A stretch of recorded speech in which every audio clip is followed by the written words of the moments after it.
Hey y'all, it's Rick here with Uncommon Communion, and I'm recording this a little bit late on Tuesday night. It has been a full, somewhat exhausting day.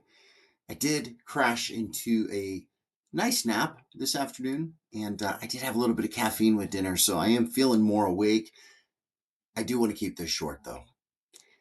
So let us begin as we always begin by recognizing, realizing, celebrating, and affirming that we are always and everywhere in the holy presence of the more and each other.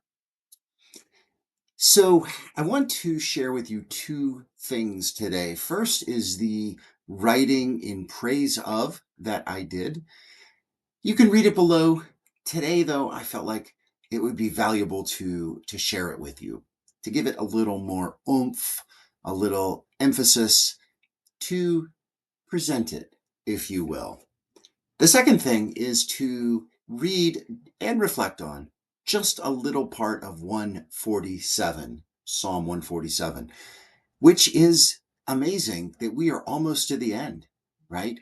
Psalm 150 is this Saturday, the 30th, which interestingly enough will also be the 150th day of the year, in case you're counting. So let us go ahead and start as we jump right in to the reflection that I wrote for you today. And I call it In Praise of Herding Cats. Whew, what a training that I led on Tuesday. First, it was the biggest I've led. There were 20 attendees present, all new hires at the nonprofit agency for which I work. The typical size for this training is around 10 to 12. My previous record was 18. Although it was tough, frustrating, and at times exhausting in the end, there was much about which to give thanks and praise.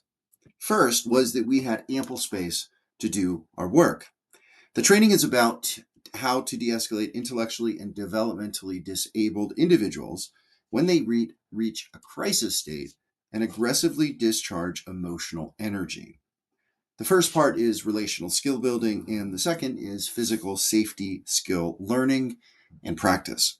The second part, what we did for about 2.5 hours after lunch, requires space, which we had in ample supply to move around. The second praiseworthy thing is that I had help. One colleague led the PowerPoint. In the afternoon, another colleague, Jess, and I led the 20 trainees in the physical skill building. Jess and I are friendly. Well, we've worked together before and we make a good team. A third surprising aspect was that we had an exactly even split between men and women.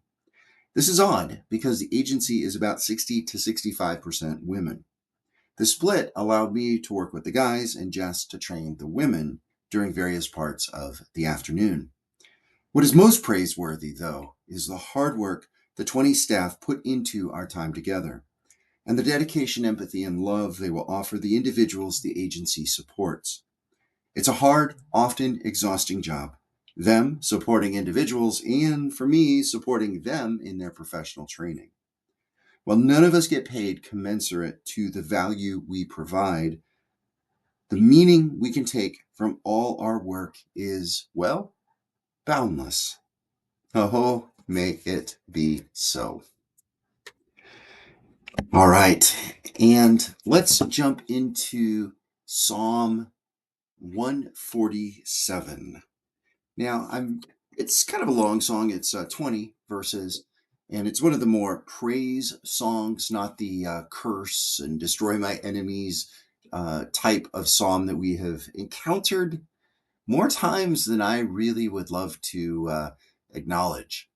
I wish they weren't there in the number that they are. That said, remember the Psalms are human emotions, and the desire for revenge, the desire for God to smite and smote and destroy your enemies is part of what we humans believe and desire from time to time. Today, though, is different, and I'm just going to read the first six, actually 5 verses. Dance for joy before grandfather. Singing songs to the maker of life is a good thing. The way we sing and dance honors him as well. Grandfather is rebuilding Village of Peace, Jerusalem, as he gathers outcasts of the tribes of wrestles with Creator and guides them back home. He heals those with broken spirits and wraps good medicine around their wounds. He counts the number of stars and gives each star a name.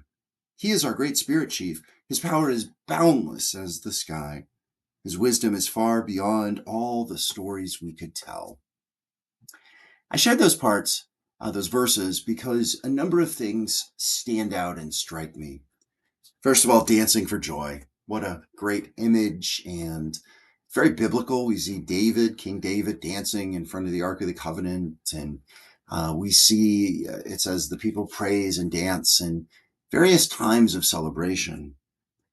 I also like the way that this indigenous translations translation renders healing and forgiveness rather than saying, God forgives sins, which is the way we're usually hearing it in translations we're probably most familiar with. This one says, He, grandfather, heals those with broken spirits and wraps good medicine around their wounds. I like that. So much better than he forgives their sins and heals them, right? Much more vivid and I think a lot more relatable. And because it's more relatable, I think it's more useful in our spiritual practice. And then the next one, he counts the number of stars and gives each star a name, right? And that's kind of an interesting one because, many of the stars in the sky have names, right? But it isn't God who has given those, right? It's us, we, the ones who observe them or witness the stars.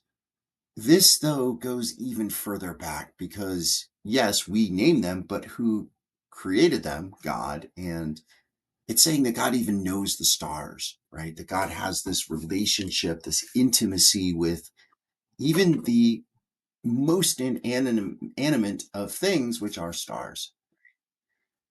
And then lastly, I love this part. It struck me here. His power is as boundless as the sky.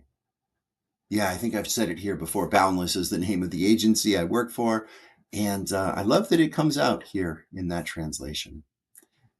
All right, y'all. So halfway through the week, it has been a relatively quiet week, politics wise, and not much to say in that front, but we shall certainly see as the week goes on.